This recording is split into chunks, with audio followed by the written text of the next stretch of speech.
right? I'm listening to brothers who are trying to connect to the youth using a language they understand, singing about Allah, Muhammad Sallallahu and Islam.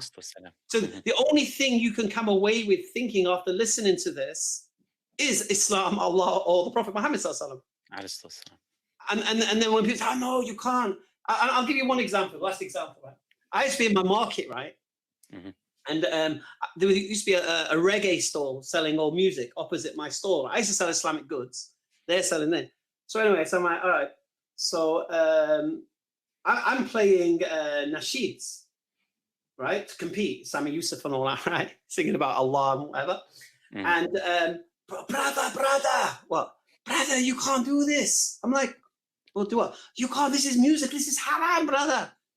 Like, this flipping wagwan over there. What do you want me to do? Anyway, so I switched it to just nasheeds with drums. Yeah? Just stuff. Brother, what now? Brother, this is someone else, yeah? This is haram. Why? You're playing music. I said, well, what's music? Anything you can nod your head to. So now his definition of music. No, that's his own definition now. Something you can nod your head to. I'm like, all right, tuck it out. Put the Quran on.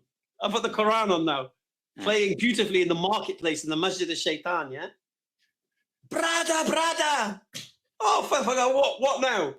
Brother, you can't play the Quran when no one's listening and people are talking. Oh, all right, switch it off, yeah? Now I've got to listen to wagwan. You know, I've got to listen to the music now. And this is people. Yeah, that's true. What you're saying is correct. There are those people who, unfortunately, they take people away from the teachings of Islam with their methods of advice. They don't understand something. There is a whole fiqh on the idea of giving advice. There's a whole fiqh, there's books written on how to give advice, right? And the conditions of giving advice. When do you do it? And what is the conditions? And how do you say? And then you cannot just come to someone and just say, oh, brother, this is this is that. So I understand where you're coming from completely. All what I was saying is this is someone who actually, if you put the time and you study this according to the Uṣūl and the Hadith and this, and you look at the chains, and if you do it properly, you would not find more than one understanding. This is what I'm saying, right? Because if there would be madhahib that take that opinion from the four madhahib. You would not have the not only the imams but their followings all agreeing. You wouldn't have people reporting consensus in Jama'ah if there was no dalil, right? This is just what I found, and I can give you so many people who reported consensus, right? And if there is a consensus upon an issue on the past, you cannot have someone today recent, like you mentioned, a person recent who changes the ijma'. Because once the ijma' takes place, khalas, it's a consensus between the believers. There is no ijma' that doesn't have a dalil. We'll move to another territory. Don't do that. Yeah, okay, Richard. Let's stop it there. And I apologize for bringing it up anyways. No. I completely agree, and I completely understand your response and the answer to the question. I also understand my response. I understand sometimes lay people don't understand and whatever. It's like, for example, drinking with the left hand and the right hand. It isn't haram to drink with your left hand. Yeah. You just don't get the reward of drinking with your right hand. But people, they've made it haram.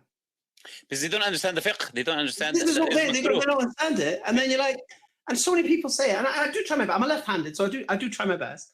And it's like, I've looked what the scholars have said on this matter, and nobody says it's haram. They said it's just, you don't get the reward as you do it with that.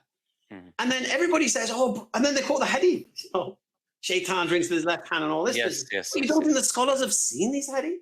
So this is what I'm saying to you. It's complete. It's understanding the usul, because there are a hadith. There's harsh hadith on this issue, but the scholars say anything that you own, like something of your body. This is a point of usul, for example. Something that you own is a part of your body.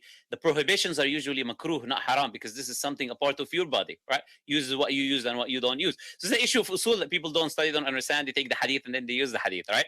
So they try to beat me up with the hadith. Yeah, absolutely. That's true. That's what I'm saying. There are those people who are they are very extreme. And subhanAllah, they push people away. But this is the thing I'm saying. These are not extremists. These are lay Muslims who just assume it. You wouldn't believe it. There's so many. You're having a really nice conversation. Brother, drink with your right hand.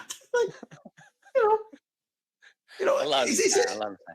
You know what I find really weird? You know what I find really weird as well, right? You know, if let's say I'm using a fork with my left hand, right, and I scoop onto the fork with my right hand, right? If I had the fork in my right hand, I would scoop with my left hand. It's like, well, am I to scoop or am I to hold the utensil? Which one is it? Subhanallah. Anyway. Absolutely. يعني, may Allah Azza wa reward you, akhi, for what you're doing and for listening and for bringing it up, as I said, you know.